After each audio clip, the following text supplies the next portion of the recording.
What's going on, guys? It's your man Ed Hayes, the wholesale coach here, back for another video, guys. And in this video we're going to be talking about squatters and how to get them out of the properties that you're trying to wholesale right now. So let's go ahead, let's get into it, guys.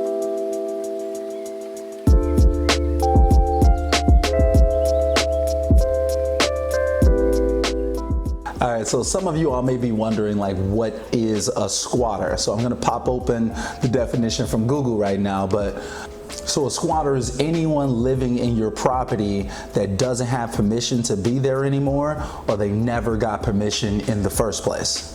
I get asked this question all the time, like, how do I get rid of squatters, or is this even a viable deal? So I decided to make this video to kind of answer that question for you all. So in this video, I'm going to be breaking down what's a squatter, why is it frustrating, how to get them out of the property, and things to watch out for when you're trying to wholesale a property that has squatters. All right, so let's get into it, guys. Okay, let's start off with, why is it frustrating? Well, laws are actually set up to help the squatter continue living in your property despite them not paying to live there. Some states like California are making it even easier for squatters to stay living in your home than it is for you to even get them out of the property. California is one of the states that's like notorious for squatters' rights. And then the next thing is that police can't help you. So you've got these random strange people living in your house and police won't even get them out for you because it's a civil matter. So essentially, to get them out, you've got to spend some cash. And that's probably one of the most frustrating parts of having squatters in general, is that to get them out legally, you absolutely have to spend money to get these individuals out of your property.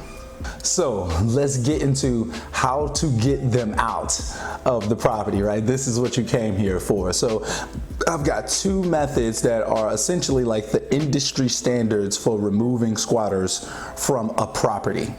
Number one is going to be cash for keys. Essentially, you'll be offering to pay the squatters to remove themselves from the property. I've seen $500 to $2,000 being offered for squatters to remove themselves, but there's no guarantees that they're gonna take it. But it's definitely worth it as long as the people aren't violent. So either you or your buyers will go to the property and offer them cash, and in exchange for the cash, they'll be relinquishing the keys and removing themselves from the property. A lot of times this is a win-win if you can actually work it out like that. However, it just doesn't happen like that all the time, and if anything, that's the less likely situation to actually happen.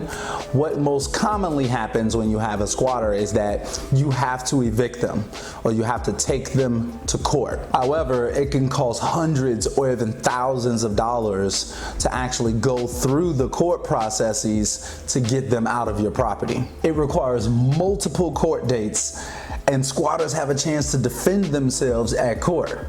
The good thing is that if they don't show up to court, the judge will most likely rule in your favor, and that's like the best case scenario in these situations. Now, here's what to watch out for if you're trying to wholesale a property that has squatters inside of it. First off, adverse possession.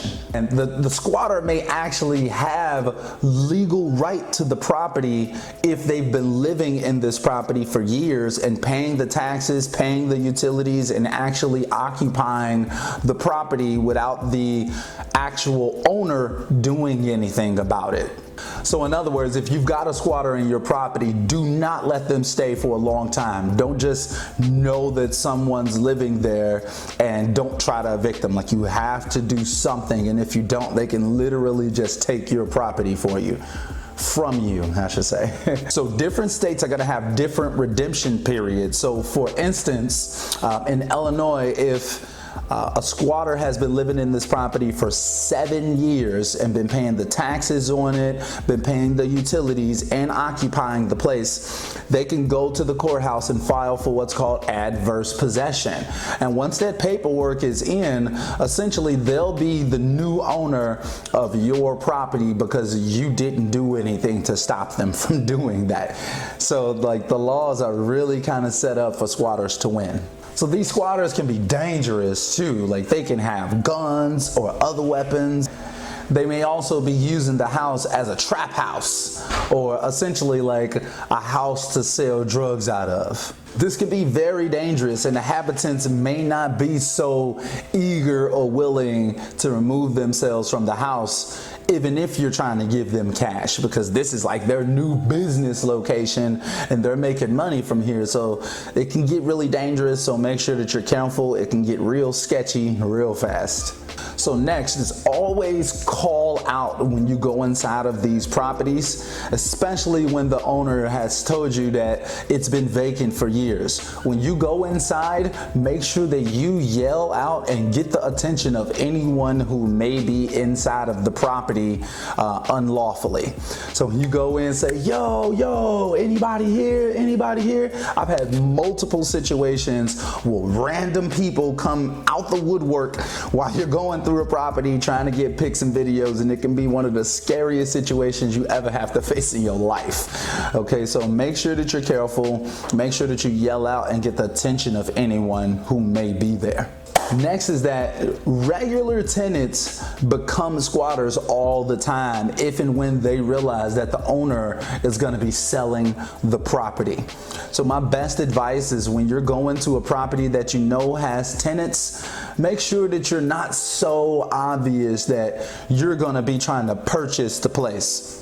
Maybe even like position yourself as like a contractor or a repair guy, like someone who's just coming by, but you don't want to make it too obvious to the actual tenants that you're thinking of purchasing the place, because when people kind of see their situation coming to an end, they tend to get desperate, things may happen, and a lot of times they choose to become a squatter knowing that the seller is getting ready to sell. They may get nervous thinking that the new landlord is going to kick them out. Whatever the situation may be, they try to buy themselves extra time all the time. It's so weird. Like you wouldn't think that would happen, but I promise you it happens way more often than you would imagine. And lastly, guys, my best advice when it comes to these squatter situations in general is make sure that you have your seller take care of that squatter situation before you really try to deep dive into this property. Don't risk your safety trying to handle a situation for a seller. And also try not to put your buyers at risk either. My best advice when you come across the property that has a squatter in it is to tell the seller to give you a call when they take care of the squatter situation.